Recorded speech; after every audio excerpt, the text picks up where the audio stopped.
Welcome, everybody. I'm John Graham at the Institute for Spirituality and Health, and we're extremely pleased that all of you are joining. We'll probably wait a minute or so and let others begin to join us, but we're looking forward to hearing Crystal, as I know you are, and I am. And in a moment, Kathy Beasley will welcome you for IANDS. So I'll give just a few more moments.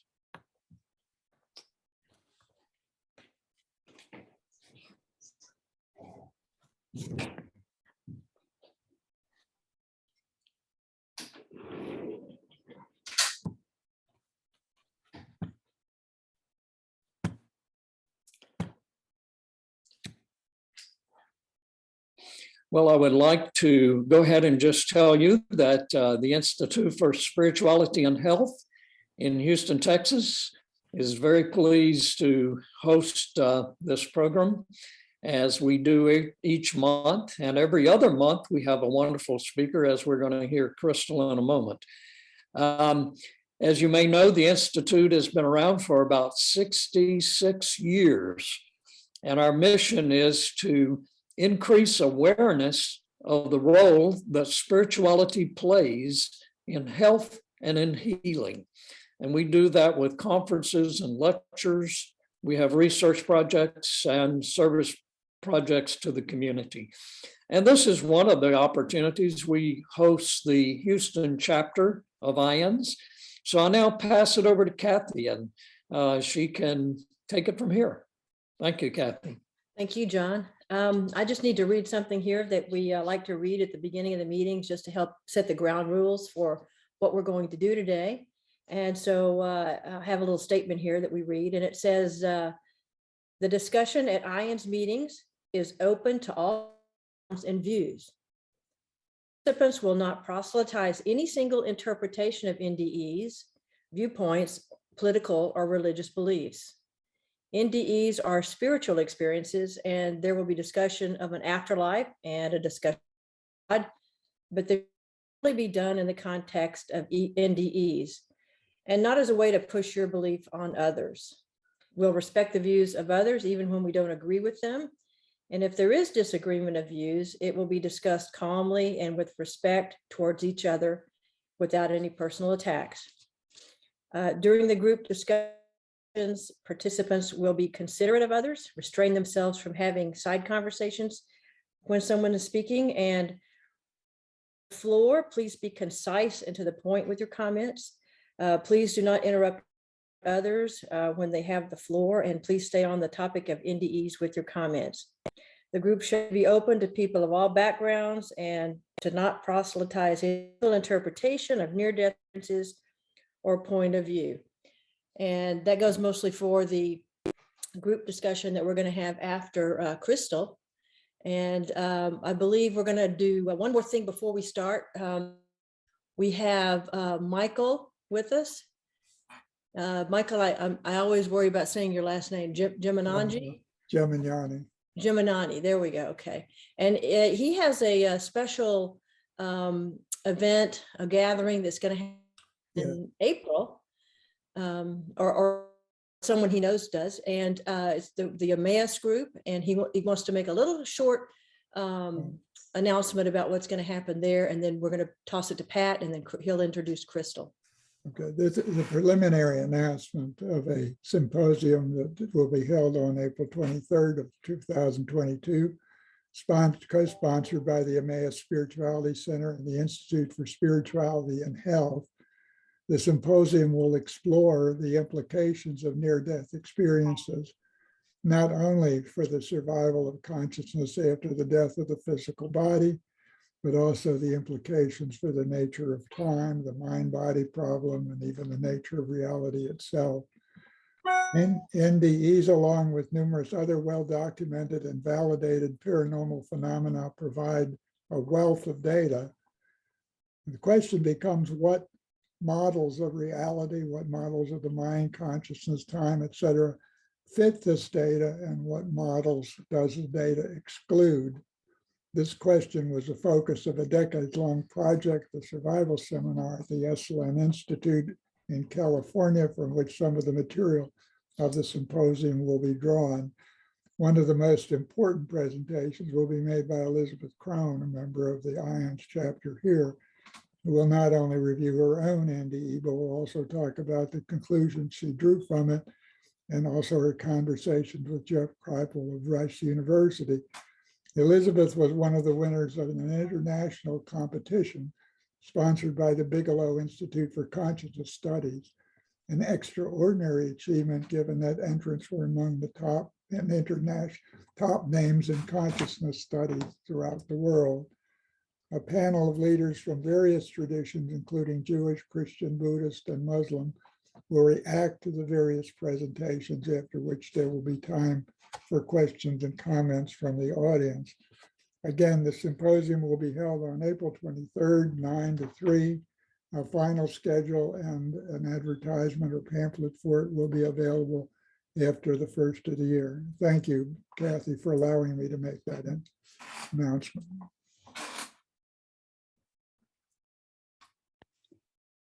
Thanks, Michael. Appreciate it. And I want to remind everybody too that our group is not here to support just only people that have had NDEs, but we're also here for the support of people that have had STEs, or spiritually transformative experiences, which are almost identical to an NDE. In a lot of respects, they are. And our group here in Houston, we're here to primarily to support people that have had NDEs, and when they come back, help them integrate the experience into their life. It can be confusing and create a lot of anxiety. And a lot of times, all the NDEer needs to do is visit with somebody that has had an NDE, and because a lot of people that they're related to or are friends have a hard time understanding what the NDEer has gone through and how it's changed their life. We have a very special speaker here today, Crystal McVea, and I met Crystal probably 6 or 7 years ago at a conference that a group of us put on in Austin called the Wisdom of the Near-Death Experience. And Crystal, along with her husband, Virgil, were just, and I connected to them immediately. And when you go and you're in these NDE circles and religious circles, you hear a lot of theory and you hear a lot of philosophy and a lot of talk of ways to live your life. And I think really to put action to the love that you experience and you come back with from the NDE, you have to share it and you have to actively seek out to help others. And when I think of the term, she not only talks the talk, she walks the walk. I think of Crystal and her very faithful and complimentary husband, Virgil, who is a strong person in his own right. And with all that said, she's got a phenomenal story, and she's a great inspiration to me. And I hope that y'all feel the same way after you hear her talk today. Thanks, Crystal. I'm going to turn it over to you.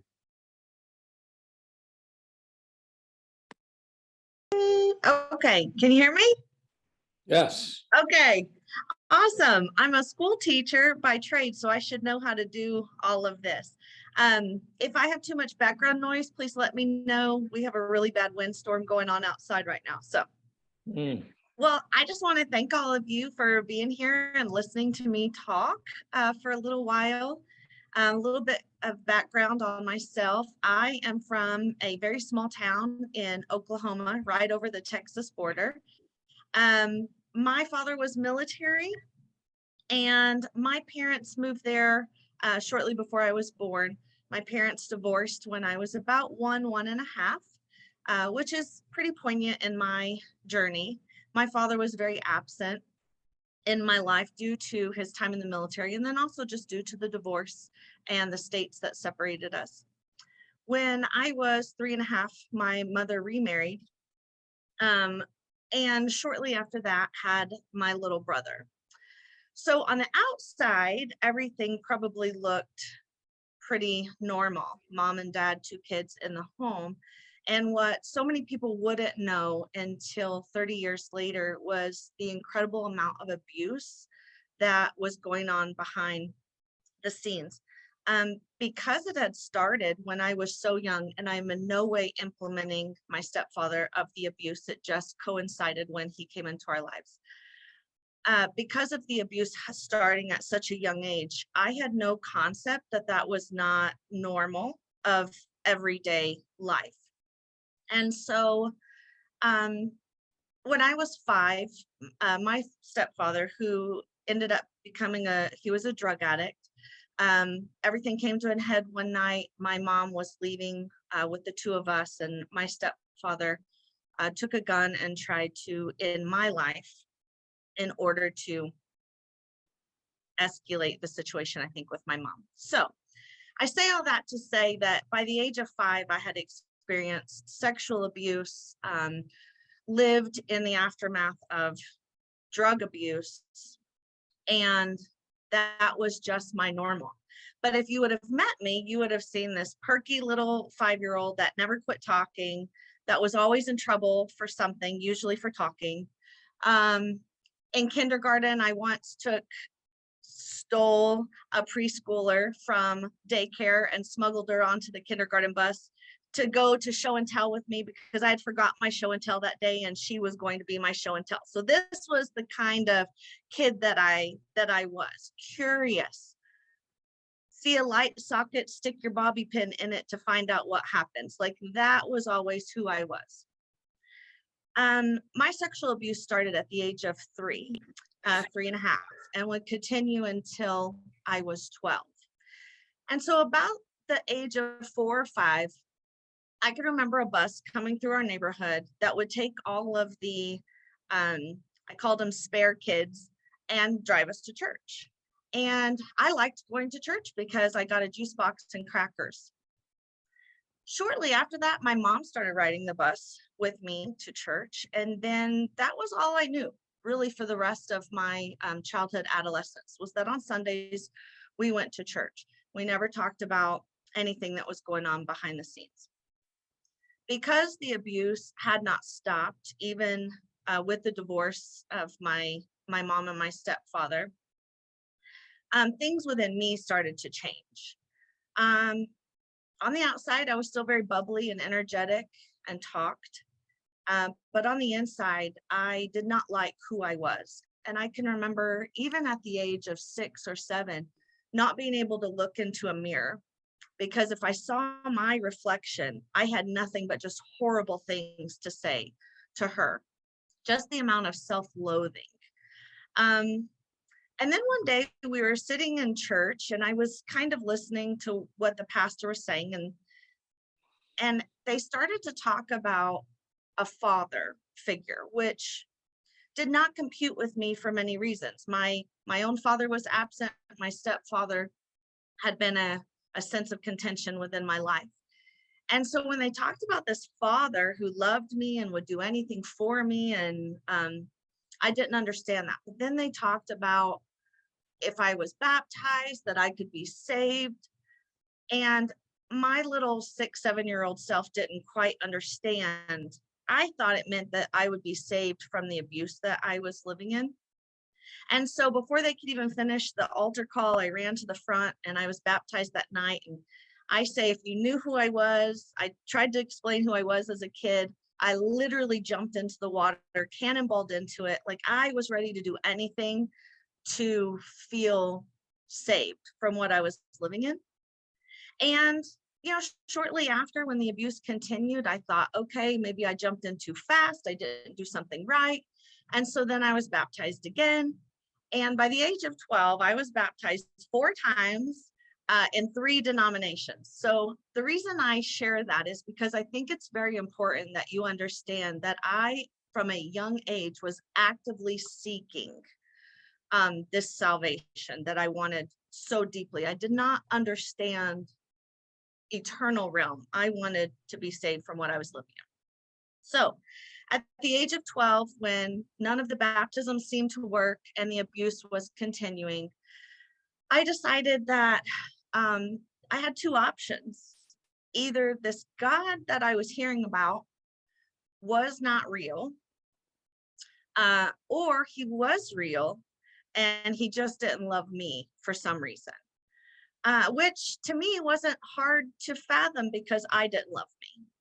So through my teenage years, at 13 years old, I attempted suicide. I came back home to live with my mom after being with my father for a few years. And then I hit my teenage years and was introduced to drugs and alcohol. I became very promiscuous. By the time I was 21, I was divorced, married, very similar to my stepfather. I had 2 children and a deep, dark secret of a teenage abortion that I would not share until I was in my 30s. So I hit my 20s wild. And I often say that when people feel like they don't have any worth, they act as if they don't have worth. And that's the only way I could really describe myself. Still, going to church with my kids, but really searching. I just felt very hollow and alone, and deep, deep secrets. And I don't know if you've ever had a deep, dark secret, but it eats away at you. And at 27, I ended up meeting a young man that was in the military, and he was so different than any other man I'd ever had in my life. He was very caring and loving, and he had a very deep faith that there was something after we left this life. And ironically, at the time, I was actually a youth pastor. Not because I totally believed what I was teaching, but because it paid me $250 a month and I was a single mom. And so I began to really listen to what this man was telling me. And I started to share for the very first time about my childhood and about the secrets that held me in bondage and shame, specifically on the secret that I had held from a teenager, which was ending a pregnancy. And ironically, he did not turn away from me. In fact, it didn't change how he looked at me. And I wasn't used to that. And I wasn't used to a male in my life that just wanted me as who I was. And he began to teach me. And what I wanted was I wanted the kind of faith that he had, because he didn't need proof. But ultimately, what it came down to, even at the age of 27, was I'd almost rather believe that there was no God, because if God was real, then I had to battle on why God didn't love me enough to save me. Because now I'm a mom and I have kids, and I look at my kids and I can't even imagine allowing something so horrific to happen to them and me not step in. And so that was my battle with God. At this time, my brother, which I shared a little bit about him, my brother had also, lived through the abuse that I had lived through. And my brother was he had just become an atheist. He had fallen down the path of addiction. And so, by the time I turned 28, I married Virgil. And I just began to watch him and his faith. And so I graduated college. I became a school teacher. Virgil adopted my 2 children. And we still lived in this very little small town. And I began to really want this relationship with this God that he had. And we had been married about 5 years. And Virgil had never had any children biologically of his own. And so I had asked him, would you want a child? I did not feel worthy because of the secrets and the shame that I held. And he said, yes, he did. And so we could not get pregnant. And so we had to go to a specialist. And I remember the night before going to the specialist, I went into the bathroom and I sat down and I told God, I said, I don't know if you're real and I don't know if you care, but I'll know you're real if we get pregnant. And fast forward a few months later, it was successful and we're pregnant. And I went back into that room that night and I said, but I'll really know you're real if it's twins. And we were 15 weeks pregnant, and they said, there's your baby on the ultrasound. And I remember just thinking, oh, And then they said, and there's baby number 2.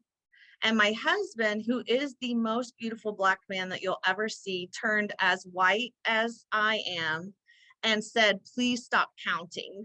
Like, please do not count any more babies. And then I went back to that room and I said, but I'll really know you're real if it's a boy and a girl. And we found out that we were having a boy and a girl. And so all of this was just so coincidental for me. And so I went back again and I said, but I'll really know if one has blue eyes and one has brown. And if you know how genetics usually work, my husband is more dominant. He has brown eyes. His family has brown eyes, except for his mother who has green. So we go through our pregnancy and we hit 21 weeks and we start having some difficulties. I was put on bed rest. And at 27.5 weeks, our first water broke. And so I was rushed by ambulance to the hospital. I was in the hospital for a week before they couldn't hold the labor off any longer. And so on the day that our pregnancy hit 29 weeks, I went into labor with our twins. I had a placenta abruption. They lost one of our twins on the monitor. We went in for an emergency C-section. And all the while, I was thinking, well, this is it. This is how God pays me back, right? Because I'd always waited my whole life for how I was going to be punished or how I was going to have that karmic retribution for what I had done as a teenager. Our twins were born for several days. We didn't know if Micah would survive, but he did. They weighed in at 2 pounds and 3 pounds, and it would be 12 days before we could even see them or hold them. And it was somewhere during the first few days that Virgil and I both stopped praying on the very same day. And he would tell you that his prayer ended with, your will be done. And just had such trust in no matter what was going to happen, that God would have him. And my prayer ended with, if you take one of my children, I will hate you for the rest of my life. And I viscerally meant it. So at 12 days, we got to hold the twins for the first time. And I can remember holding Willow, and she opened her little eyes just for a second. And later that evening, I held Micah for the first time and he opened his eyes. And I have pictures somewhere on my computer because Willow had the most beautiful green eyes, and Micah's eyes were blue. And that should have been enough, right? That should have, maybe for most people, that would have been enough. But for me, I just allowed it to become a coincidence. And I focused on my children. We were in the NICU with them for about 4.5 months. And in that meantime, I had started developing breathing problems. We thought were probably related to something that had happened during the delivery.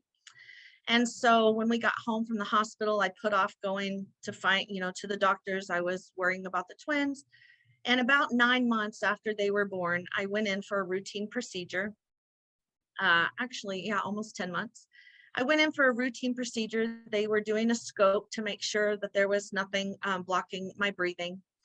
And it was December 8th of 2009. And on that day, anything that could have gone wrong went wrong. They nicked my pancreas by accident during the procedure, which put me into a state of pancreatitis. So then they admitted me into the hospital on a pain pump of Dilaudid. And I was in the most pain I think I'd ever been in my entire life. And it had been a very hard year. So our twins were born in February. Now we're in December. And it had been a very hard year. And on December 10th, I remember waking up, and it's funny how you can remember every detail about a day. 12 years ago and 2 days. I remember waking up on December 10th that morning. My husband, I was in the hospital about an hour away from where we lived. My husband had spent all of his time off from work when our twins were in the hospital.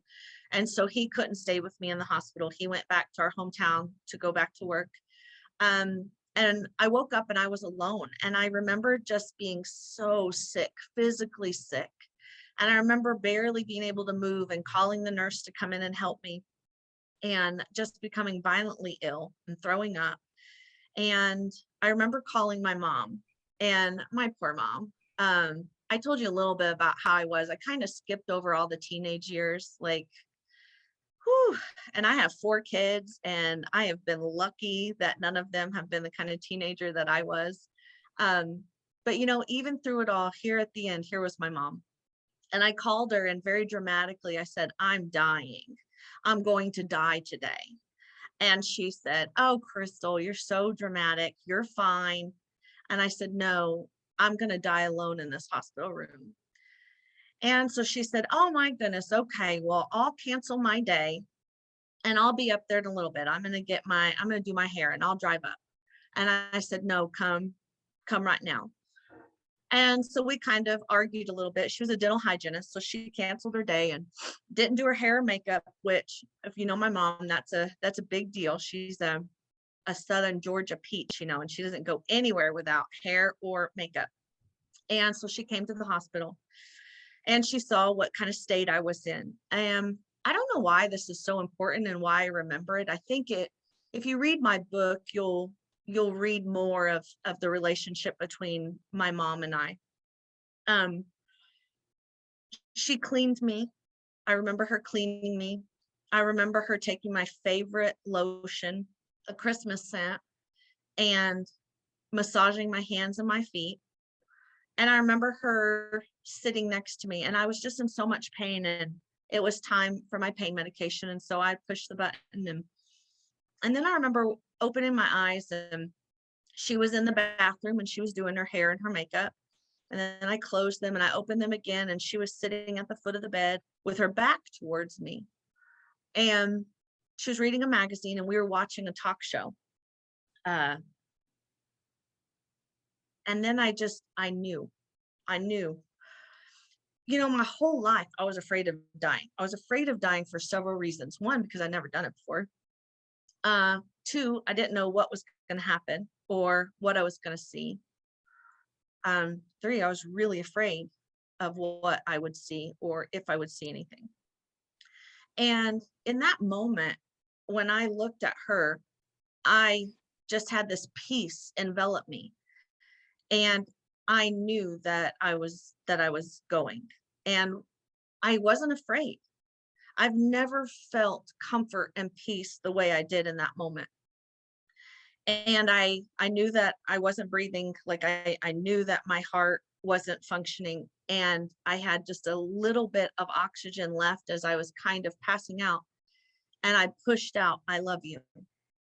And I don't remember her saying, I love you too, and then me not responding. And I don't remember her seeing my feet shake and her putting the blanket over my feet. And I don't remember her looking back at me and realizing that I wasn't breathing.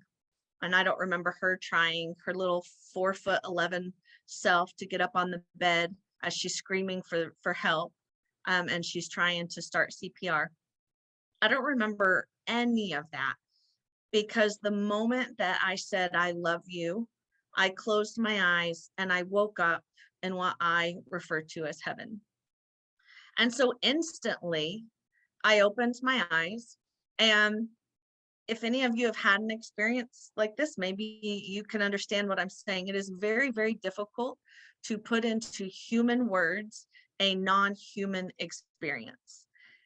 It's very difficult to explain in a world where we value time and timetables, a realm where no time existed and to where everything happened simultaneously. But I tell the story in a sequence. And so I remember opening my eyes and I was standing in the human word I use is tunnel.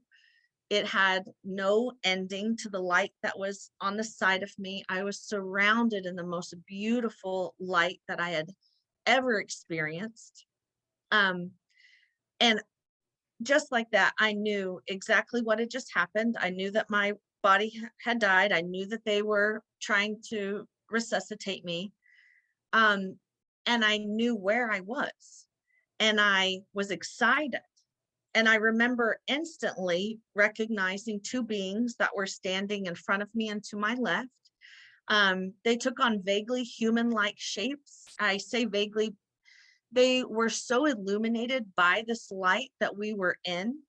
It would be like if you look at a light bulb, when it's turned on, you can see the silhouette of the light bulb, but you can't see anything but the light that's radiating from it. And that's what looking at them was like, except it didn't hurt me and I recognized them. And I was so excited to see them again. And they were so excited that I could see them and hear them. And we began to just do what I do best, which is talk. But it was such a pure form of communication. There was no words. It was all done through thought and emotion, and the very essence of who I was. And I realized several things. I knew that I knew them. I knew they weren't like relatives that I had, here in this lifetime. I knew that they were my very best friends. I don't really know how else to say them. In some circles, we would call them guardian angels. I knew that they were mine. I knew that they had been with me from the moment I came here, that they had always been with me, that they had never left. I call them Maria and Francisco, and I have no idea why I do that. And I always joke and say I'm going to get there, and they're going to be like, we don't understand why you do that either. But I call them Maria and Francisco, and I was just so excited to see them. And I said briefly that I knew where I was. I always had all these questions, like when I died, if there was something after, and if there was a God, I had a couple questions I wanted to ask him. Most important, I wanted to know why he didn't love me, and what kind of God is this God for him to allow the horrendous things, not only that happened to me, but horrendous things that happened in our world. And in that moment, I just didn't have any questions. It was like all knowledge was downloaded to me in an instant. And all I had was peace. And so when I argue with my husband now, and he'll say, well, you just think you know it all. And I'm like, well, I did. At one point in my existence, I did know it all. And then I became aware of the light, more profound. It was a presence. And when I turned to face this presence, immediately I recognized this light, this presence as God, and I went straight down to my knees. I was raised predominantly Baptist and Methodist and Catholic. Okay, so I did all three of those, went to Catholic school, I was baptized in all of the denominations. And in none of the ways that I had been raised in the church was I ever compelled to hit my knees. And I went straight down to my knees. And I remember putting my hands up like this. And then I just began to cry. And then I just went straight down to my face and I just cried. And I say I cried at his feet. I didn't see actual feet, but I just laid as prostrate as I could get. And I just cried and I worshiped. And it was because I wasn't meeting God. I recognized him. My spirit recognized this source. And immediately as I began to cry and worship his essence, and I use pronouns he and him, but honestly, I don't really ever associate pronouns with God. God was the source of all things. And the reason that that's important for me to say is because, growing up, when we read about God, it said that he formed us in his image. And the reason that pronouns are important for me is because it was the father pronoun that was the hardest, right, for me to understand growing up. And so in that moment, God's just essence just enveloped me. And it was a tangible love, physical love that radiated from God and just surrounded me. And I wish that I had human words to express what it felt like to be rejoined. And several things happened in that moment. I can remember crying as God basically held me in his love. And then I remember saying, I could worship you. I could be here with you for eternity. And I don't know about you, but 45 minutes in a church service felt like eternity to me. And I didn't want to, like, if you told me that's what the afterlife was going to be like, that did not sound fun to me. But then when I was actually there and with God, I could have just stayed in that moment with God forever.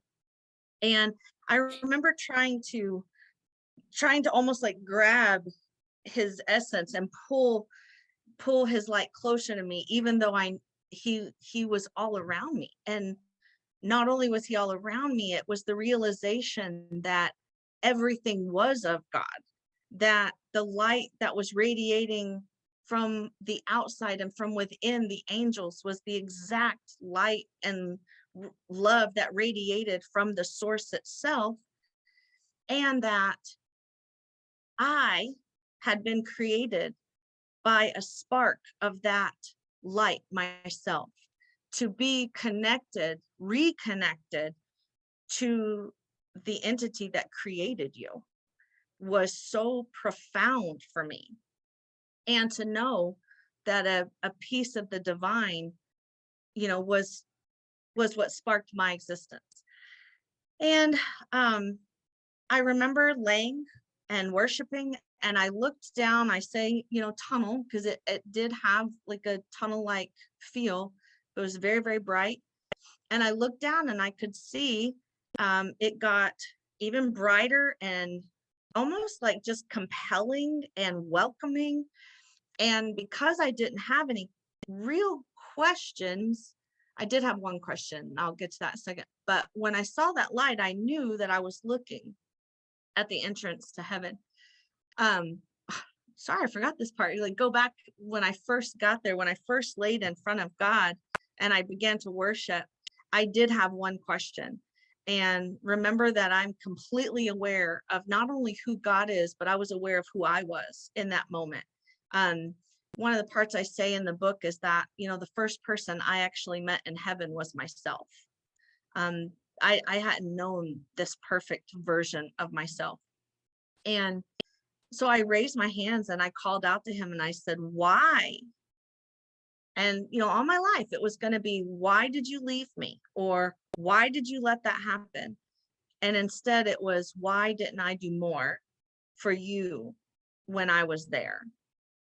And that has stuck with me, right, over 12 years, because think about what you would want to ask God if you saw him right now. What is the one question? Why I didn't do more for you was not on the top of my list, but it was what my soul cried out. And so I looked at the end of the tunnel and I knew that once, I knew that that was the entrance to heaven. And he said, once we get there, you can't come back. And the whole time, God is communicating with me the entire time. I just haven't been allowed to remember everything that we discussed. But true to my form as, growing up human, I did not stop talking the entire time that I was there with God, and he did not stop talking with me. And so he said, once we get there, you cannot come back. And he showed me a vision of my 4 children. So at the time, my oldest, Jameson, was 13, 14. My second oldest, Saber, was 11. And the twins were just 10 months old. And he said, you can go back. And he gave me the option to leave, to go back, to be their mom, to be with them. I'm trying so hard to put into a way that we can understand. So he reminded me of a time that I was in church and the pastor had said, we were to love God above all else, above our spouses, above, ourselves and our family. And very quietly in my mind, I told God, if you're real, I would never love you more than my children, because unlike you, I love my children, right? Like I was just so angry with this God. And so I said, I'll never love you more than them. And so I think it was kind of beautiful in a way that was the choice that he presented me with, which was to stay with them or to go with him. And very quickly, I don't remember exactly how he showed me, but he showed me several things. One, I knew that my children were going to be okay, no matter what I chose. I knew he showed me that they had a perfect plan for their life. So this is where my human words fail me, because God's version of perfect is nowhere near my version of perfect. A perfect plan for my life would have not included horrendous sexual abuse. A perfect plan for my life would not have included me carrying secrets and shame, right, for 30 years. But he had a perfect plan for their life, and his perfection is not our perfection. And that didn't mean, and I very vividly remember him showing me that it didn't mean that they were not going to have trials or tribulation, or that they weren't going to have sorrow. But what he showed me was that he would never leave them through it. And that no matter what happened, that he would use, or that he does use, all of those things for good. And as a human, that was hard for me to understand.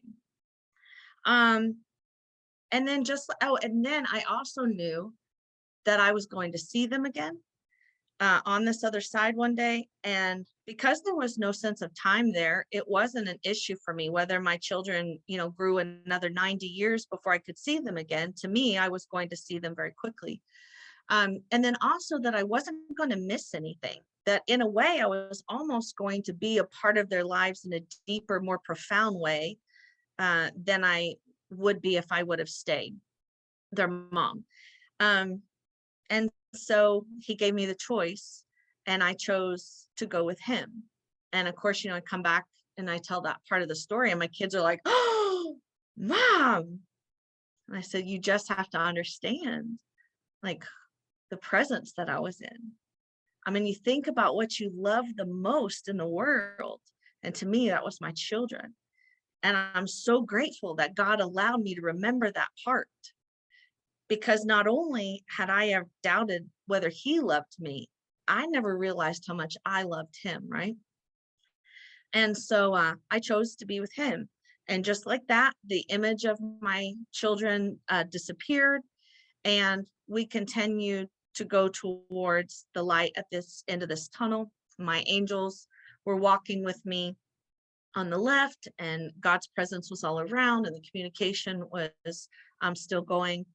And then I saw this little girl up in front of me, and she was so different than anything I had seen so far in this realm. Even when I had seen the vision of my children, she was tangible, and she was human, fully human. And she was little, and so probably three or so. And she had on this big frilly little dress, white dress with little yellow flowers. And she had on this like white bonnet on her head, and she had this little basket in her hands. And she was just giggling and laughing the entire time. And so much happened just the instance I looked at her. I couldn't get to her fast enough. I knew that she was mine. And it was almost as if I was trying to run. I just couldn't get to her fast enough. I wanted to get to her and scoop her up and hold her and tell her how much I loved her, and that just watching her smile was all I needed, for existence. And as I'm trying to get to her, she's laughing and she's playing, and she takes the basket and she dips it in the light that's under us. And then she turns the basket over, and that light just cascades like it's water. And she throws her head back and she just laughs.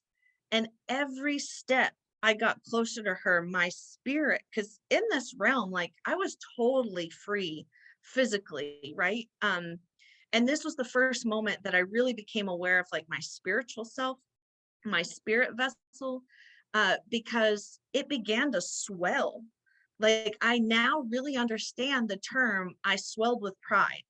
Like, my spirit began to like blow up like a balloon with love and pride for this child that I'm running to. And I got really close to her, and all of a sudden I just had this feeling, and I called out to God and I said, I'm going to explode.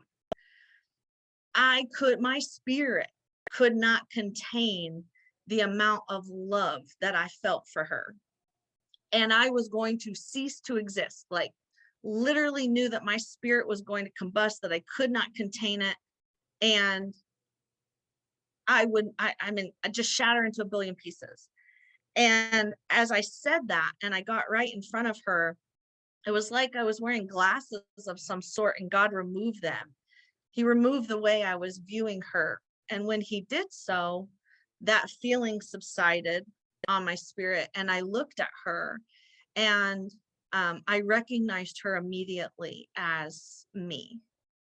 And I don't remember the exact words that God used, but what he was showing me is, he said, I've tried to tell you this your whole life.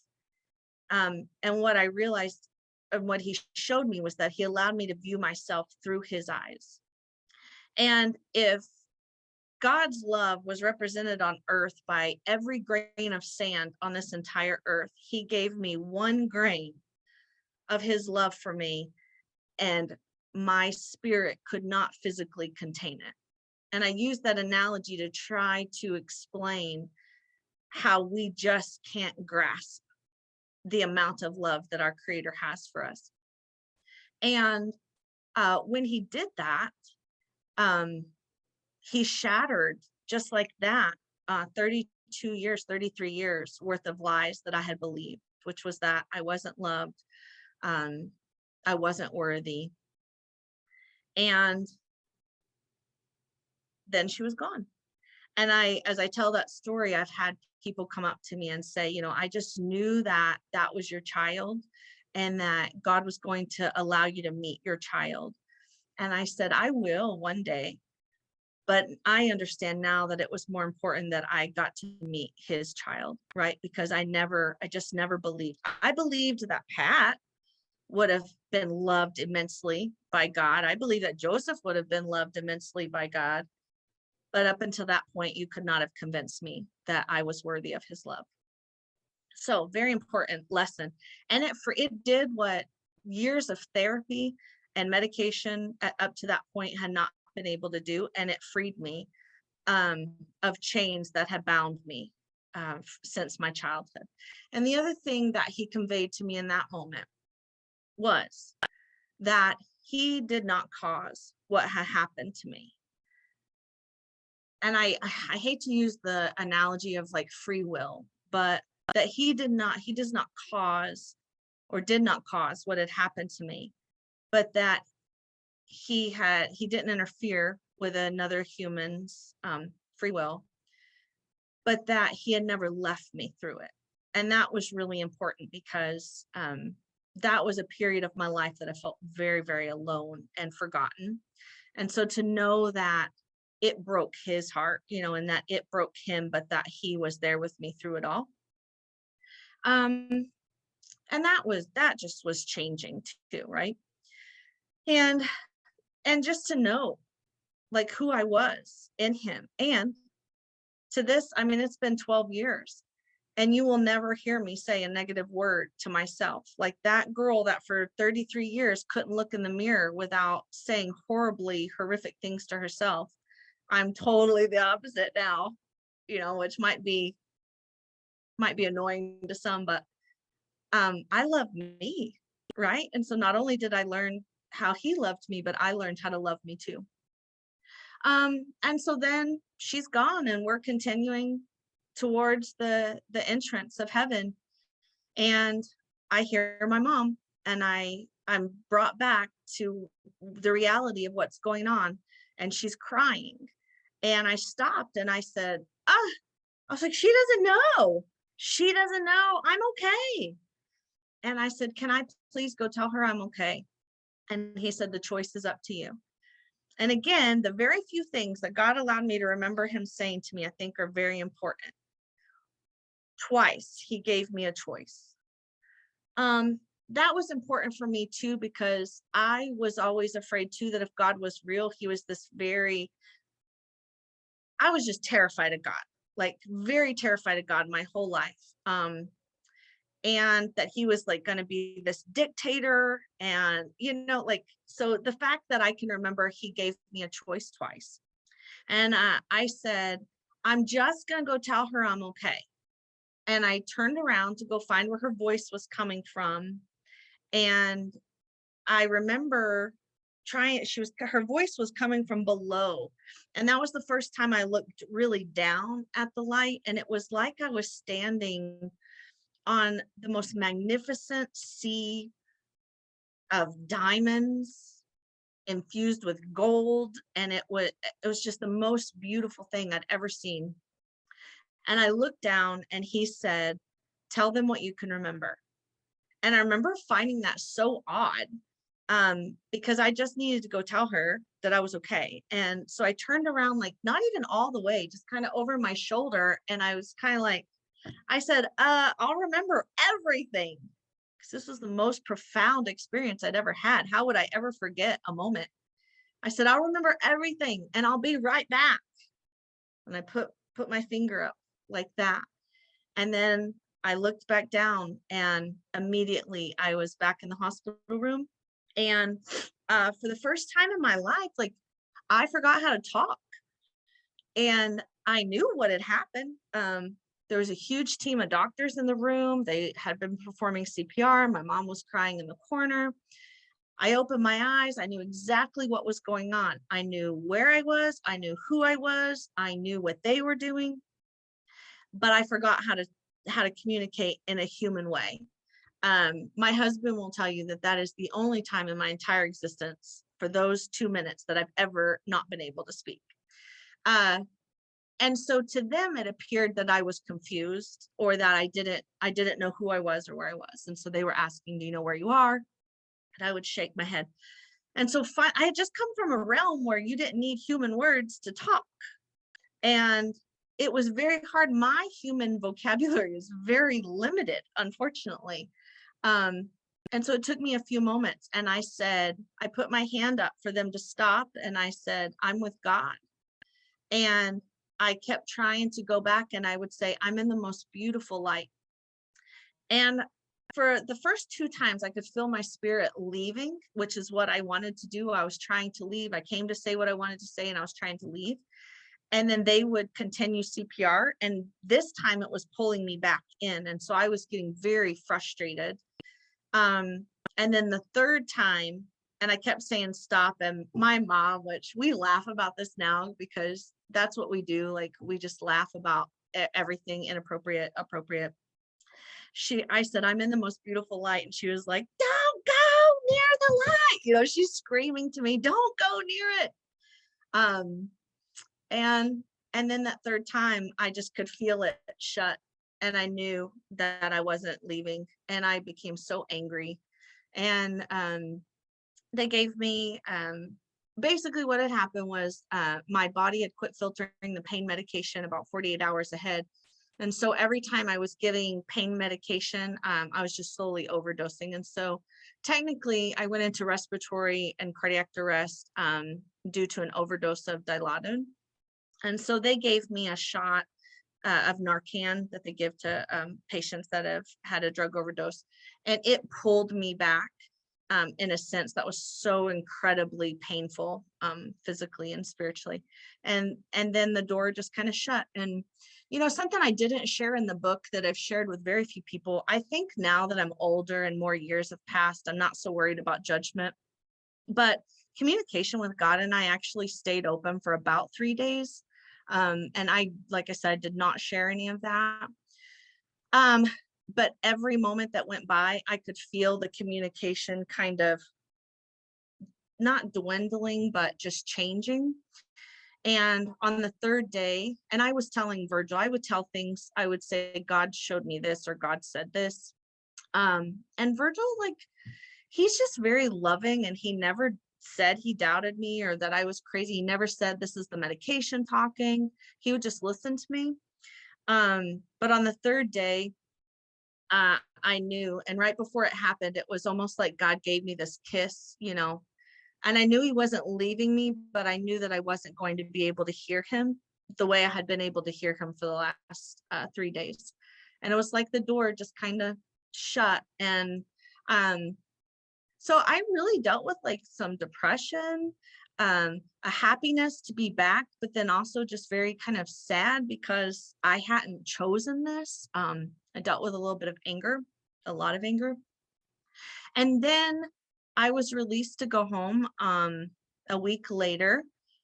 And I said, and I, of course, now I have broken ribs from CPR, and I recovering from pancreatitis, and I just died. And, you know, so people call and go, how are you? You know, what do you say to that? Like, you're not recovering from a cold. And, but all I wanted to do was tell people, you know, what I'd experienced.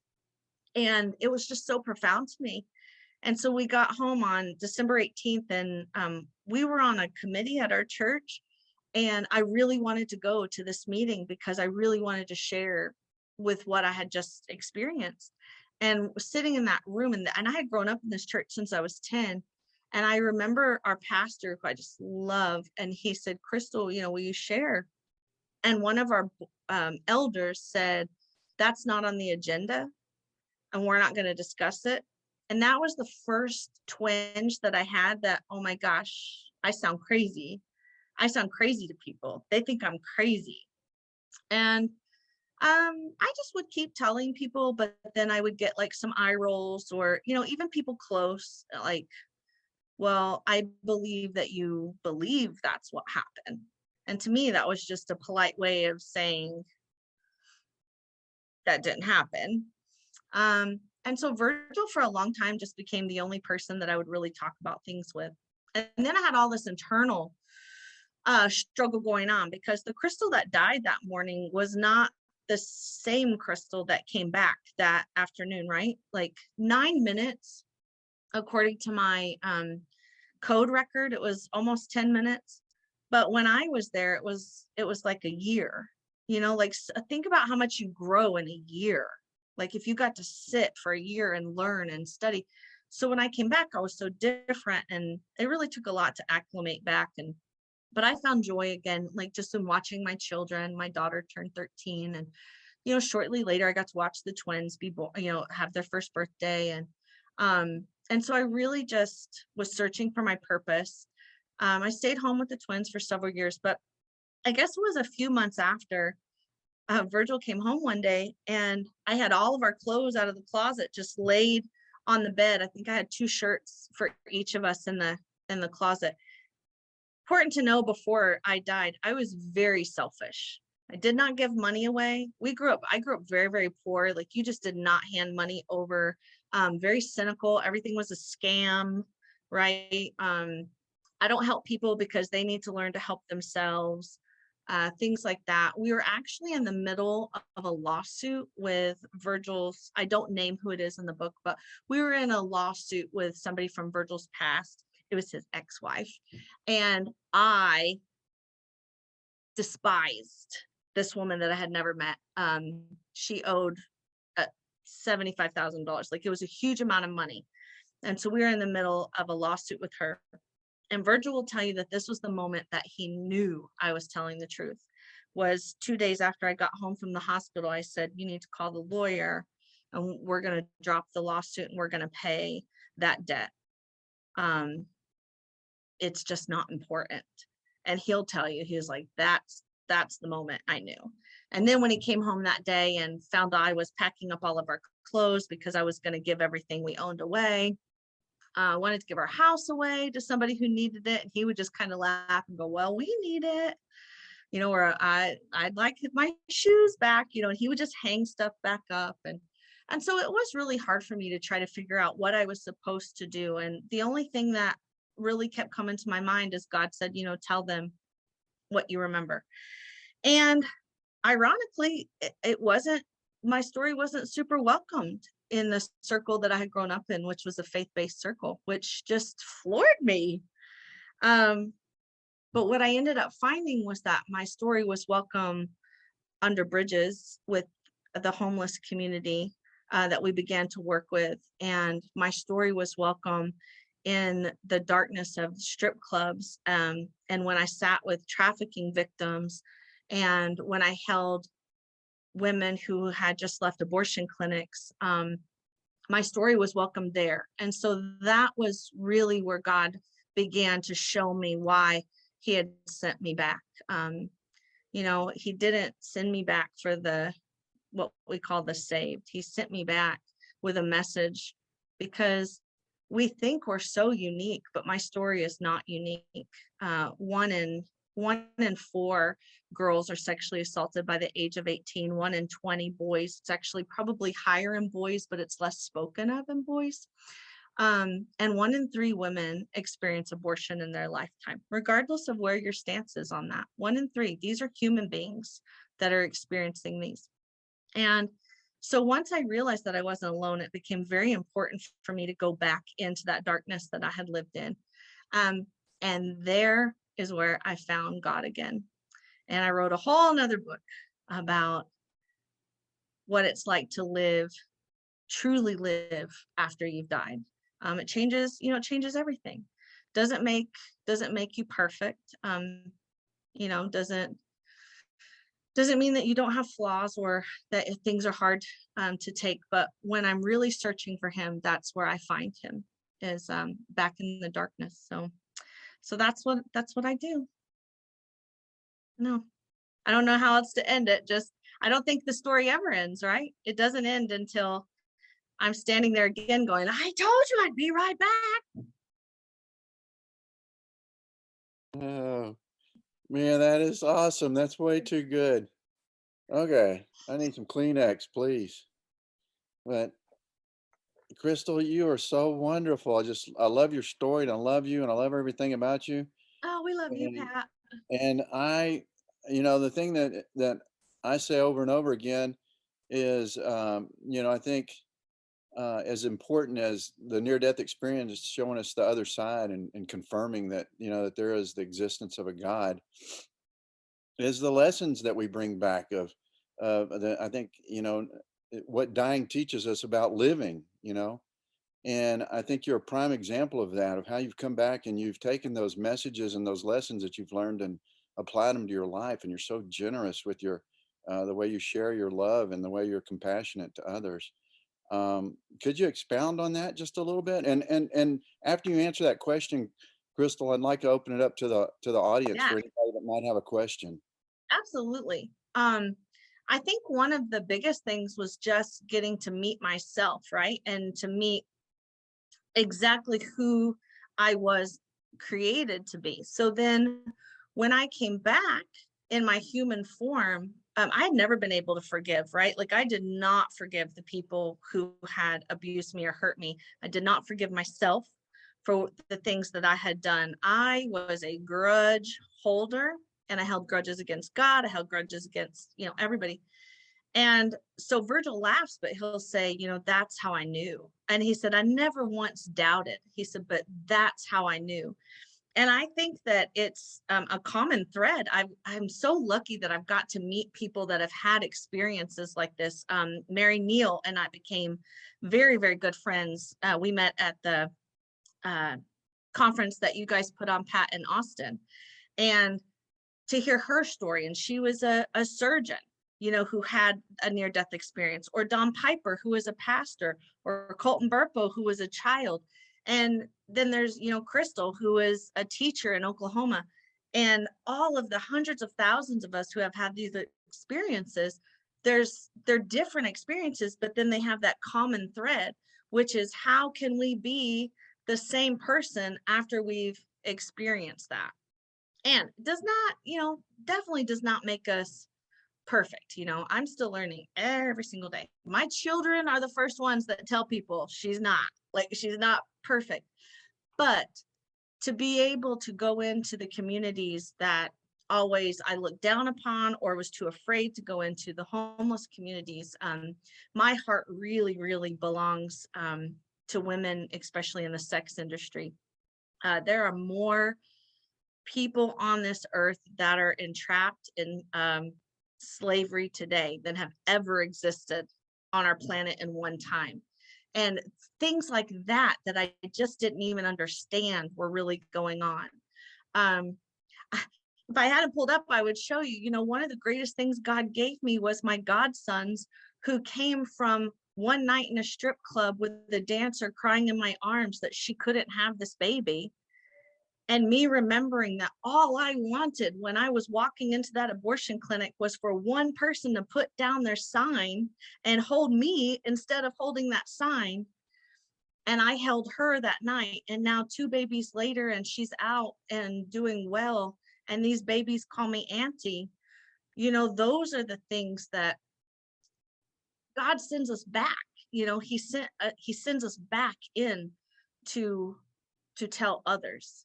I didn't understand. I've been on, you know, God has put us on national television shows, which is, it sounds like it might be fun. It is super not fun, super not fun. But the greatest place that I've ever got to share my story are in those places. That's awesome. Does Kathy, you might need to help me out with this. If anybody has a question, isn't there a way that we can raise a hand somehow? Yes, you can raise a hand. All reactions. Or just unmute yourself and speak also. Anybody has a question? Go ahead and unmute yourself.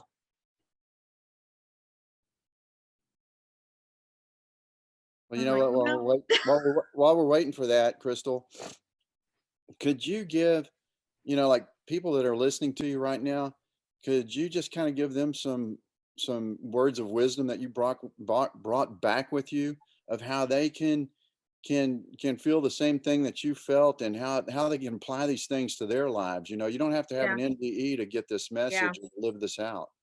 Well, and I'm going to be real vulnerable and share some stuff with y'all. So, you know, our books came out 8 years ago, almost 9 years ago, and so much life has happened since then, right? And I think that one of the misconceptions that people have is that I have any kind of direct phone call or whatever with God that you have. Like, I don't communicate with God any differently than Karen does.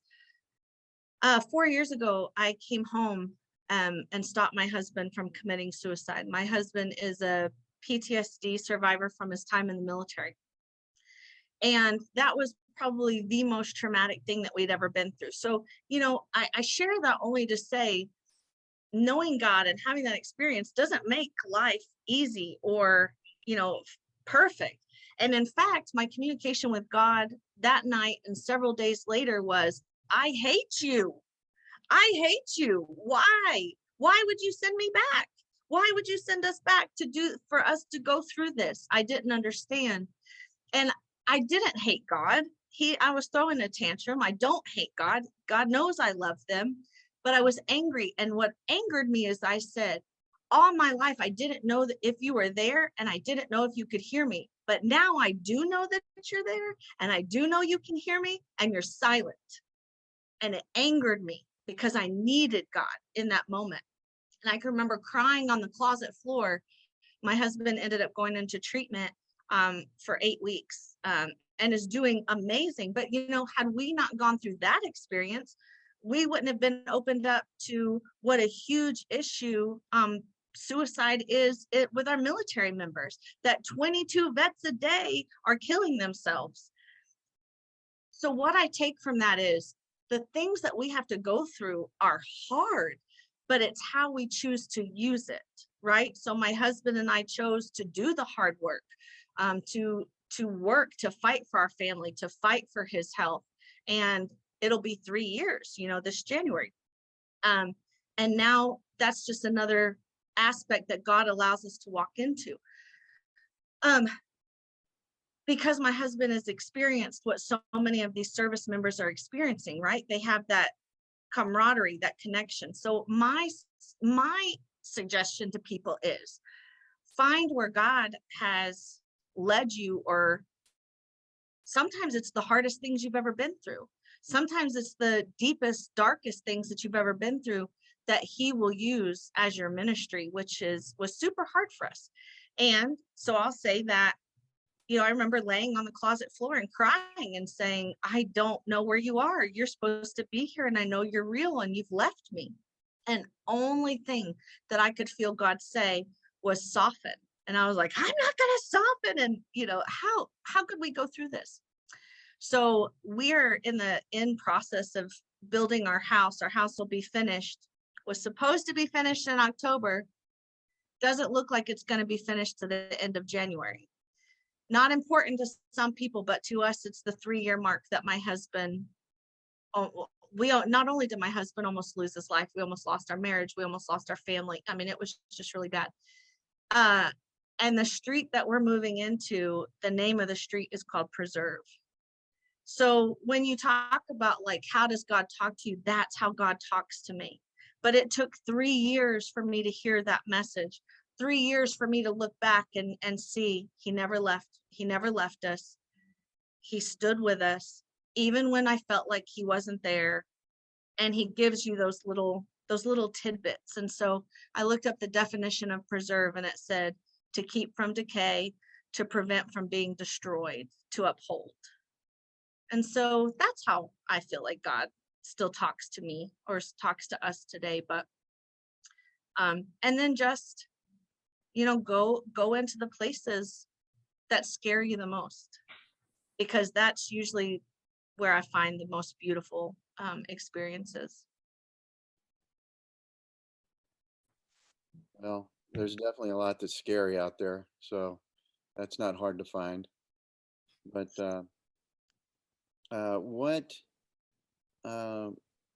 why do you think out of all the people that God picked you to have this experience? Does that ever Yeah. come to mind?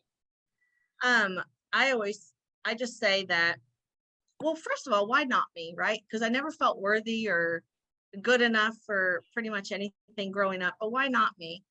A doubter.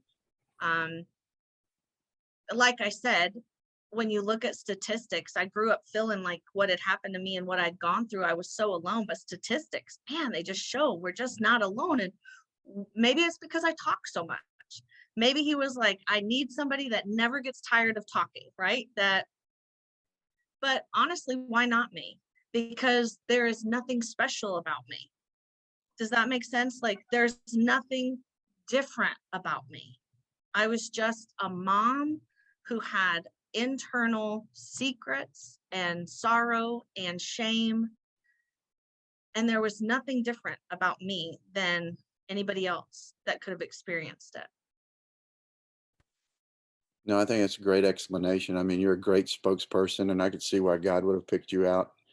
And, you know, all throughout history, God has picked out the most unlikely to be his spokespersons and his leaders, you know. And I liked your the part where you said you go into places that scare you, you know. I think that's where we're really honed and where the opportunities lie, you know. And the trick on that is you got to have the courage to take the step into that dark spot. Mm-hmm. You know, when you're called, or when something's put in front of you, an opportunity to share your love, or to be generous, or to support somebody, you got to be willing to overcome the awkwardness of it and just step in and lend a hand and reach out and touch somebody. I agree. I think John has a question. Oh, did you say Jeff or John? John? Yes. Crystal, I just wanted to thank you, and I think I'm speaking for everyone, for your transparency to even share, you know, the difficulty all the way back to your childhood. And the picture of your own looking at yourself at 3 and seeing the love, you know, I think I wish every single one of us here could experience that. Me too. I think we all feel so broken, you know, in some area of our life, or we do something yesterday that we wish we didn't do, and I'm afraid, you know, life is tough. And I grew up as the shortest guy in the block in the bottom of every pecking order, worst self-image anybody could have. And one day my daddy says, we need a doctor in the family, and I raised my hand, I become a doctor, and suddenly I became 6 feet tall, and tall, dark, and handsome instead of short, blonde, and ugly. Is there anything you can say to us to see that God loves us and that we should love ourselves? Yeah. Because that's the fundamental to everything, it seems. Very much so. And the one thing that I tell people is when you're picturing the story of when I'm telling you that little girl is in front of me, and when God reveals to me who she is, take her away and replace it with the Karen or the Joseph or the Cynthia. When you were at your most broken, your most vulnerable, the part of your life where you felt the most shattered or unloved, and place them in that, so that you can try to visualize, because it's not just a story of Crystal. Like, that's what we all have waiting for us. I just got to come back, which I tell him all the time, like, I did not choose to come back. You tricked me. I chose to keep going. And he'll say, no, you chose to go tell your mom, no, I chose to go with you. But it makes me excited. I tell my kids all the time, and they hate this about me, and I'm really trying not to do this. I even said it today. I said, Virgil, because I'm a big stocking person for my kids for Christmas. And I said, now, if I'm not here next Christmas, do you think you're going to be able to make sure the kids have a good stocking? And he said, you have done this to me for 12 years, and I still hate it 12 years later. Stop talking about if you're not here tomorrow or if you're not here next week. But the reality is that my father-in-law says people are dying today that never died before, so if we don't get it right here, that's what I love about him, is that he gives us the opportunity there. And then I wanted to touch on this point. So, and I saw it in the comment, it said, why do you think that some religions worship like Jesus, Buddha, Muhammad, and they don't show up on heaven for NDAs? Why don't these beings show up in the NDAs? So for me personally, that was really hard for me to grasp and understand, being raised in the Christian church, in the Christian denomination. And even in my books, like I wrote my books almost 10 years ago, and I was still very much intertwined in the faith that I had been raised in. And so I tried to justify, like, well, Jesus was there, I just didn't see him. But my whole thing goes back to, I was never afraid of Jesus. I never doubted that Jesus could love me. I was afraid of the source of all. I was afraid of God. I was afraid that God couldn't love me. And also, I had a really interesting conversation with a friend of mine who had an NDE. And I said, I want to confess something to you that I have not been able to say for 10 years. And I said, I think we all get to go. And that was scary for me to say, based on how I have been raised my entire life, for me to say, I think we all get the opportunity to see God when we die.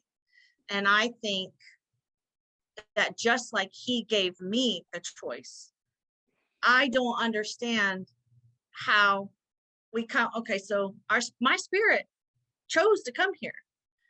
And I would say, like, I knew God before I became human, and people in the church would say, that's not biblical. And you've got to quit saying stuff like that when you're speaking, because you can't say that you knew God before. And then I read the Bible, which I'd never read. And even in the Bible, it says, I knew you before I knitted you in your mother's womb. And that's what I'm talking about. My spirit was connected to him before I came here.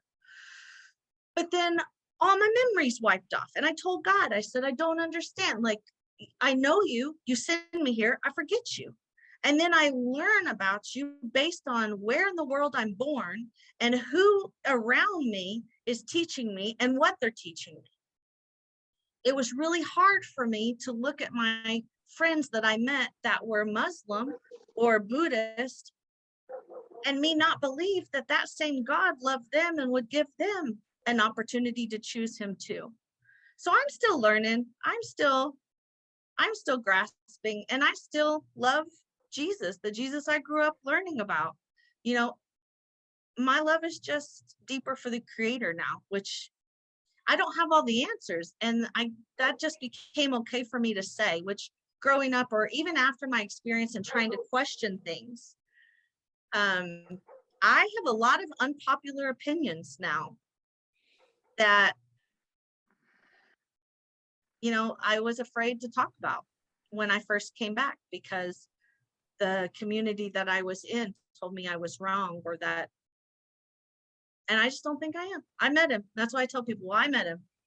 So I'm not worried. My brother is an atheist. And people would say, are you worried for him? No, I'm not. My brother does not believe, because he has been so deeply hurt in his life and married the love of his life. And my brother is calling right now. That's crazy.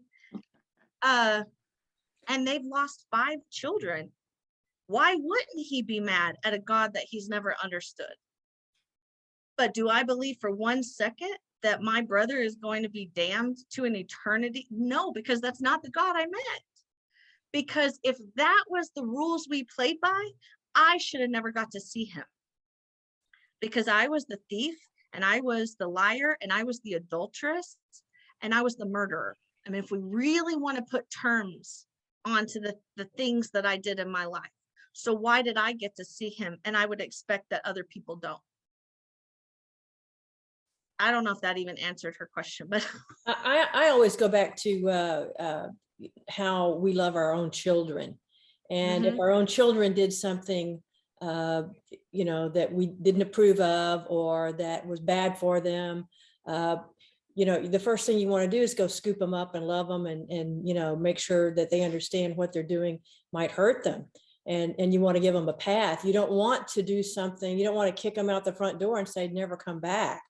You know, you want to do everything you possibly can for your own children. And then that's the way I feel like that God treats us, is he tries to do things for us. He tries to protect us. We can be kind of willful sometimes, like small children, but I always think of it in those terms of how would I treat my own child? And I think that God treats us that way too.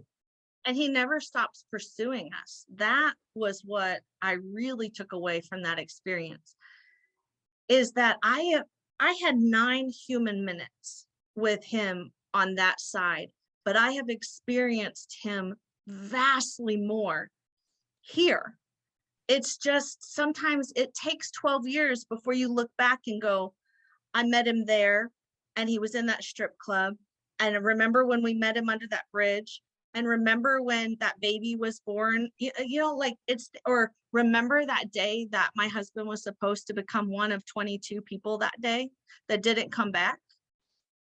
Well, when you're going through that, I don't feel God. And I remember my mom saying, you need to hold on to God. And what I had to say about God was not nice. And here I met him. So you expect me to just be, you know, I think that people expect us when we have a relationship like that to just be like, your will, God. And that's not how I am. So that part of Crystal has not changed, but my knowing that he loves me and he walks me through it anyway. Had I not known what it felt like to walk in and literally pull the gun out of my husband's hand, I would not know what widows of 22 service people a day could possibly feel like. That was never something that we thought that God would send us into, but I feel like God's never done, right? He's never done. The day that I am done with what he sent me back to do will be the day that I get to say, I told you I'd be right back. And you shut the door. And I hope I live to be 90. But if I go tomorrow, I always tell my kids, if I'm not here tomorrow, know that it was the best day of my life. Yeah. And you know, I get that a lot of times too. Speaking to that, I get the sense over the years being in, you know, in IANDS support group meetings and stuff where people show up that are not near-death experiencers, and to me, a lot of times they're looking for like a silver bullet or a pill, you know. I mean, if I just had this, it'd make everything else right, you know. And as you're talking right now, even though you've been in the presence of God and had firsthand contact with him, you know, you come back and you're dealing with the same crap that everybody else deals with, you know. I mean, the secret is it's a journey, you know. It's a tempering process. It's a process. It's not a moment that you know. I mean, there are moments that are pivotal in our lives, but you know, if we live to be 150 years old, we're still gaining knowledge every day. Every experience that we have is an opportunity to get us closer to God. So Not a there is moment. yeah, there's no silver bullet. There's no pill that you take and you're all right. It's life is what it is. It's And just you're learning, you're constantly learning. And that's why I said the moment that I'm done learning here, the moment, because I have to learn lessons every day.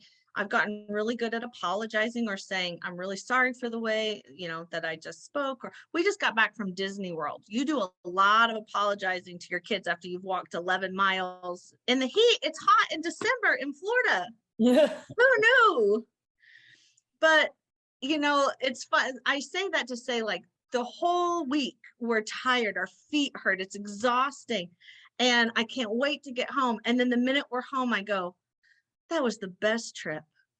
You know, like sometimes we just don't see it while we're in it, but it's when we're removed from it and we look back, then all of it makes sense. And like you said, the journey, it's the journey. yeah. And yeah, it is. It's a journey. It takes a while, lifetime. You know, some of us longer than others. But going back also to the question that somebody put up there on the chat box about not seeing Muhammad or Jesus in these NDEs or whatever, and my experience was similar to yours. As my immediate thought when I crossed over was, man, you got to be really bad to not get here, because I didn't feel that good about myself. And I just knew I was connected to countless multitudes of souls. And my impression is as growing up in a traditional church, you know, I always kind of thought that God was kind of a scorekeeper, you know, trying to separate us and keep us out. And during my NDE, the experience I had was that he is desperately trying to gather us all up and pull us in there. He is not trying to keep us out. He's trying to draw us to him. And he's desperate about it. It means everything to him. And he doesn't stop. And that's what I said about my brother.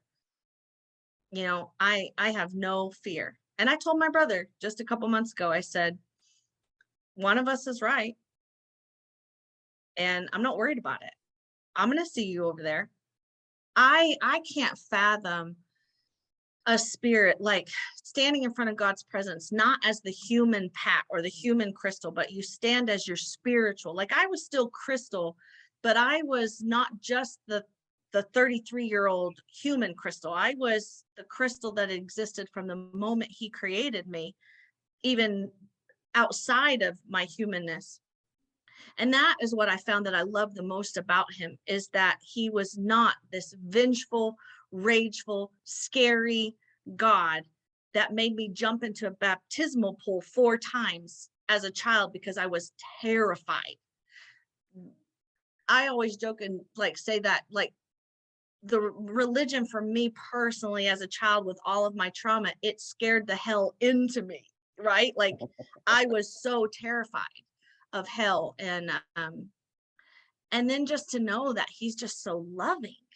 And if he would give me 2 choices to choose him, because that's the thing is that when I come back and I have to remember, like I'll say, I didn't want to be here. And Virgil would say, well, I mean, he allowed you to choose. I said, yeah, but I chose to be with him. And he said, no, he allowed you to choose him, whether you got sent back or not, you know, and that's really what it comes down to. And I just think he's more loving and he's more wonderful. And I wish that we would quit telling people that they don't get to have him because they're this or that, or they've done this. Like, we're all in, baby. Hey, well, you mentioned too about, like, for instance, your brother, you think that you'll see him in heaven. Mm-hmm. And and I feel the same way. I think that even on the others, and this is a question for you, on the other side, are we accepted just because we're his children, or are we given a chance for redemption on the other side, even if we don't even if we don't believe in him over here. I think that in that moment, when you are literally standing in the presence of truth, that there's no more denying. And I think that I just know that God presented himself to me and gave me the option to choose him. And I have no doubt that he's going to do that for my brother or for anyone else. You know, so you can come in. My husband took my kids away for an hour, so they're like peeking in, but and I don't even feel the need to argue that point with my brother, right? Like, I'll just tell him, like, I'm not worried about you. You're going to be okay. I have a question. You're probably familiar with Howard Storm's experience where he A little bit. Yeah, and he had a distressing one to begin with, and seemed to have to go through some things because of his own arrogance, he says. And I just wondered, you know, what your reflections were on an experience like that. I don't know if I know enough about his experience, and did he experience like the opposite of what I experienced, or is that what you're saying? Yeah, well, he was in a hospital and he was led down the hall by what he called demonic spirits, and they were tearing him to shreds. And Yeah, he started singing "Jesus Loves Me," and then he started praying. And as soon as he started praying, then he was rescued from that kind of environment and went back. This is Virgil, everyone. Hey, Virgil. I think that one of the interesting things too is, like, no matter how many of us have experiences, we all have very different experiences. And so the thing that I will not do is try to pretend like I know things that I don't know. We have a child that bravely came out to us this year that is in the LGBTQ community. And so, you know, I just tell people, we got to quit telling people that they can't have him, that they're not worthy of him, that they don't get him. And the number one thing that our child was the most afraid of was going to hell for being gay. And so I will never discount anybody else's experience. What did we tell her? I said, if the God that I love would send you to hell, then he needs to have a seat for me and daddy with you. And that's just not the God I met. The God that I met is so loving. And so I don't have to worry about, we don't have to worry about her. We just want her to be a good person. We want her to love. We want her to be loved and accept, you know, we want her to go out and do good things in the world. And that's really just our biggest mission, I think, now. So I'll never presume to say, go ahead. I was going to say, Howard would say he did not love at all. There was no love in him, that he cheated on his wife. He was arrogant to his students, that he was terribly selfish, that he was just, you know, and so for him, you know, he says he wasn't a good person, and in ways that, you know, some of us may not even be able to fathom. Yeah. But he did turn it around, which I think was a good thing. He got another chance. And Yeah. that's what I hold on to, is that I don't think that God ever quits pursuing us, even when we are in darkness, whether it be on this side or the other side.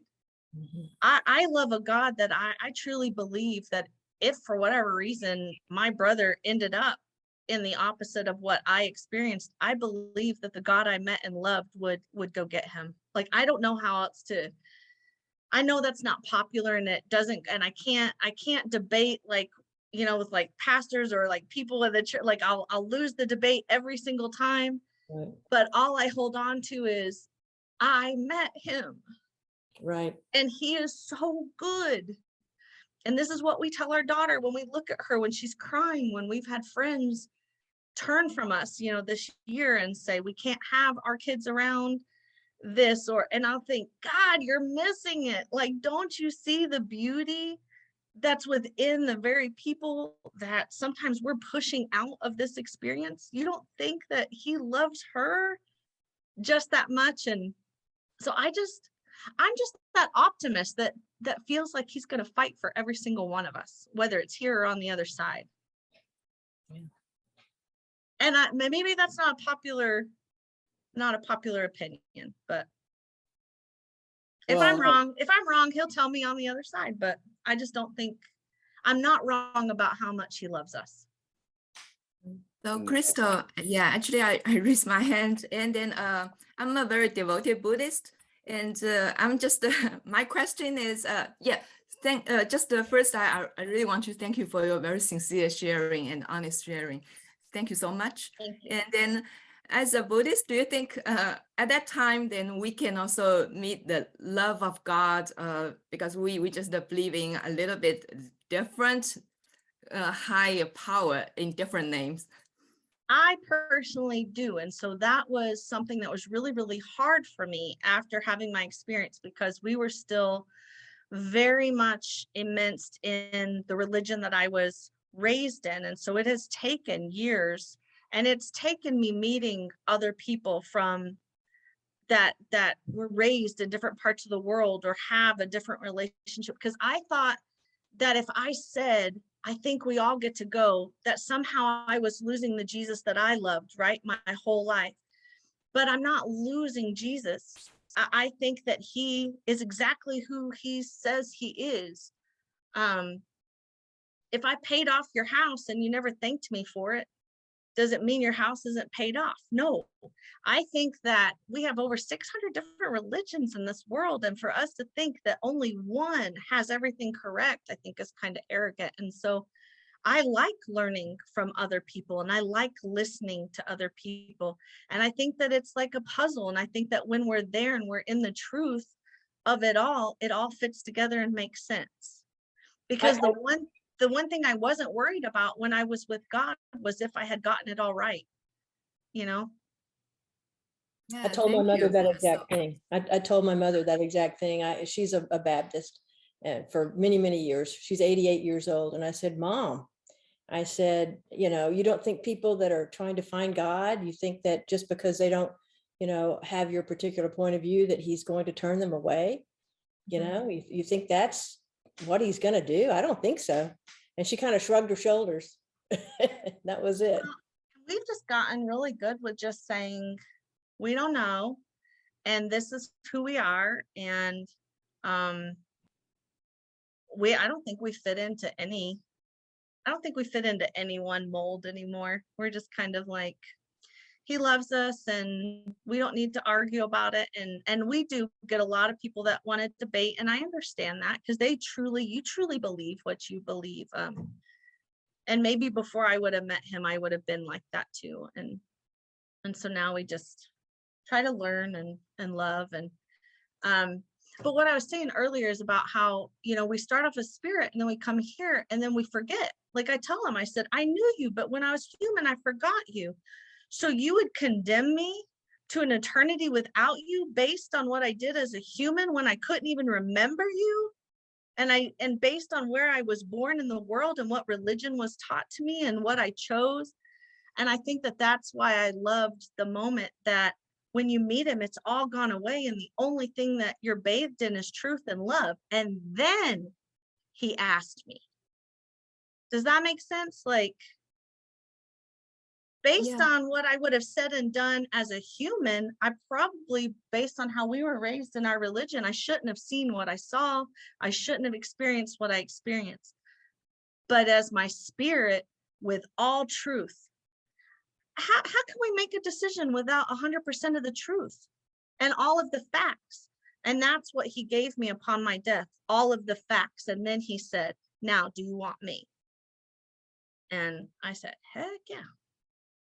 Yeah, thank you very much, Crystal. Thank you for being so flexible. And then, yeah, I totally agree. I think all those different parts of culture and the belief system, they try to put the whole picture together, different pieces of puzzles. And then actually in our teaching, then I totally agree with you. We are all from the piece of the love of light from God or any kind of high power. And then we will just come from there. That's the origin of our life. And then in our teaching, we also think everyone have the Buddha nature. then basically just that everyone have the similar piece of material things That from spark. that. Yeah, so And I see, think that's exactly what I felt. As I said, I knew that a spark of the creator began me, began yeah, you, exactly. and that we're all connected. We are Mhm. all connected regardless of what we believe or don't believe. We all come from the exact same source, no matter what we call that source. And he's called Yeah, by many different exactly. names and pronouns, but Mhm. it's the same source. Yeah, I think even for our Zen meditation or Zen school, usually they just ask you, they have some very fundamental question. Where were you before you were born? So I think that's the very big question they usually ask the practitioner to ponder on that and then to achieve the enlightenment. So I think that's just I resonate with your talk very, very well. But I think my big question is, usually for the people, they have those experience like NDE or some spiritual transformational experience. They have no doubt of those statements. But for other people, then how can you really send those message to other people? So I think that's some big question from me. I was telling them how, like you said, you knew 100% that I was telling the truth when we dropped that lawsuit. Yeah. And then I was trying to give all your clothes away. Yeah. But you were saying how to, the thing, like, I'll go back to my brother. I'll tell my brother, I'm not worrying, and I'm not going to make him believe that what I experienced was real any more than he's going to make me believe it wasn't. And that's just kind of where I think this last 10 years has brought me, is I used to care so much that people knew I was telling the truth or knew and believed. But now I'm just like, I'll see you over there, and I'm not worried about it. And then Patty said she works as a hospice nurse and would like to use the experience, but the patients are vulnerable and she fears overstepping. Do you have any suggestions that can ease their fear? My grandfather died 4 or 5 years ago. He was probably one of my biggest supporters. And when he was passing away, we went to the hospital, and he just looked at me and he said, I'm scared. And I said, well, of course you are. You don't remember doing this. And so I just held his hand and I said, I'm jealous. I'm jealous of what you're getting ready to see. And I said, I know that you're scared, but to me, it was like jumping into a pool. It seems scary, but then it envelops you and it protects you. And I said, it's the most beautiful thing that you're going to ever experience in your whole life. And I wrote in our second book, Chasing Heaven, a story about how I went down to Mission, Texas to speak, and Virgil couldn't go. And he worked for the military. And he said, listen, the military says, do not get close to the border. He said, please be careful. Don't get in cars with people you don't know. And I thought about that as I got into a car with strangers to drive to the border to speak to a woman who was dying. And she didn't even speak English, and I didn't speak Spanish. And in this little tiny hut on the border of Mexico, I got to hold this woman's hand as she was dying and relay a message to her in a language that neither one of us had in common. And it was done through translators, but it was done through tears, and it was done through hugs, and it was done through, holding hands. And it just transcends. And so the biggest thing I would say is hold their hands and tell them that they're getting ready to have the most amazing experience, unlike anything that they've ever experienced on earth. And that Crystal McVea says she's jealous. And do you think everyone will have the same near-death experience or even after-death experience? I think me personally, this goes back to me not being special. I don't understand why God would choose me. So Pat Robinson on the 700 Club said I was a former atheist, and I really was never an atheist. I was a doubter. I doubted. But I don't know why God would give me the opportunity to meet them and experience truth and love and light, but not give it to somebody else. It just doesn't make sense to me. And so that's given me a lot of peace, even with like people that have hurt us or or maybe we have different standings on things. Like, I don't believe for 1 second my child is going to be condemned to an eternity without this God that loves her. I just don't believe that. But I can't make somebody else believe opposite of what they believe. I don't know, I'm probably not making any sense. So I just choose to hold on to the fact that I was nothing special and that he presented love and light to me and gave me the choice. Why wouldn't he do that for every single human that he's created? Now, what they do with that choice, I can't tell you. It's very unfathomable to me of any spirit created by him to choose to not go with him. But who am I to say that that doesn't happen? I don't know.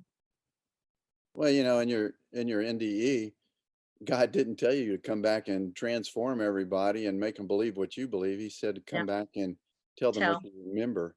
And I believe that same thing. I believe it's just our job to plant the seeds. You know, it's God's jobs to harvest the crop. You know, we're just to spread the message. We can't convince anybody of anything.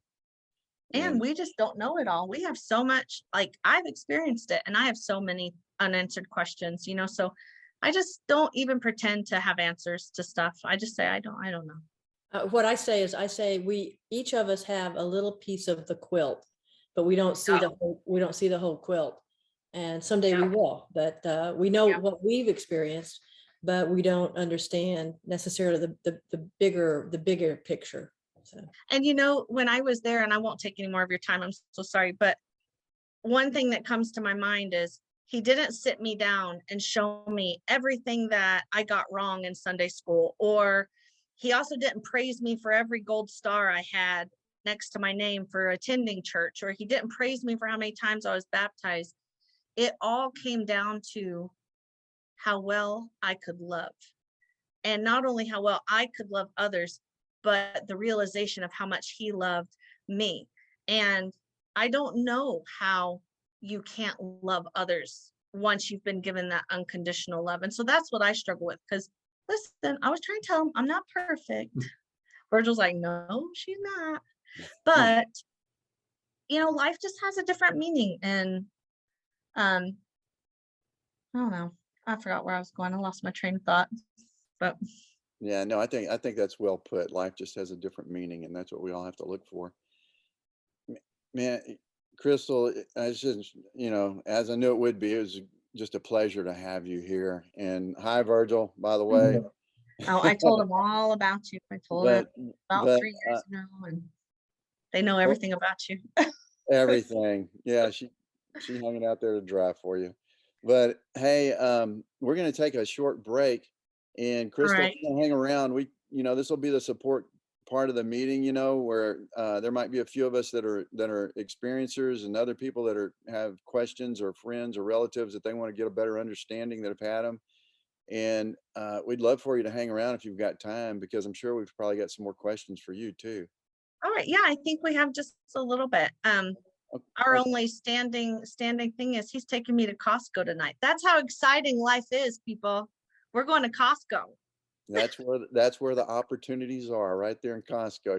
You're gonna spread the word in Costco tonight. Probably. Maybe just anyway, spread the love. Ultimate spread the love. Spread the love.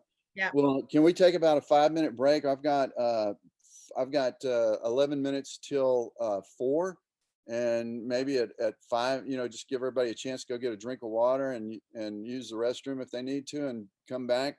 And again, we're going to record this, so ISH will have it available, and hopefully in a few weeks we can have it available to download. But Crystal, thank you so much, and keep doing what you're doing, and keep Thanks inspiring. Yeah, keep inspiring us. And Merry Christmas. Merry Christmas to you. Okay, we'll be back in a minute.